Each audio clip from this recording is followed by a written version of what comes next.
আজকে বেশ ভালোই ওয়ার্কআউটটা হলো। কেমন লাগলো আমাদের পারফরমেন্স? Not bad. তাহলে তুমি আমাদের বিয়েটা করছো তো? আমাদের মানে যে কোনো একজনকে বিয়ে করবা? এরকমই হয়, মানে আমরা তো জমো, যা ছোটবেলায় মা বলে গেছিল যে দুজনকে একই শাটল ককের সাথে থাকতে সারা জীবন। দেখো কি হয় না হয় আমি জানি না, আমি যে কোনো একজনকে বিয়ে করবো, এবার কাকে বিয়ে করবো সেটা তোমরা ডিসাইড। ওরকম করে তো হয় না।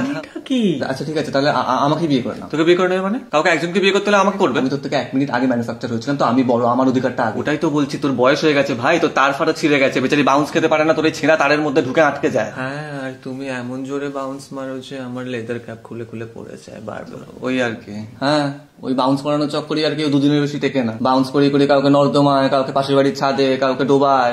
1 মিনিট, আমি তোমাদের ক নম্বর মিসেস হবো? 27 নম্বর। আর আগে 26 জনকে উনি বাউন্স করি করে ওপার জগতে পাঠিয়ে দিয়েছে। ম্যান পাওয়ার বলেও তো একটা কিছু ব্যাপার আছে নাকি? ওই জন্যই প্রথম থেকে বলছিলাম যে দুজনকেই বিয়ে করে নিন, যাতে ও আপনাকে জোরে বাউন্স মারলে আমি আমার ছেঁড়া তারে আপনাকে আটকে বাঁচিয়ে নিতে পারি। আপনাকে আর কোনো নর্দমায় পড়তে দেব না। এই ব্যাপারটাই কিন্তু আমি প্রথম থেকেই রাজি। আপনি কি? রাজি রাজি।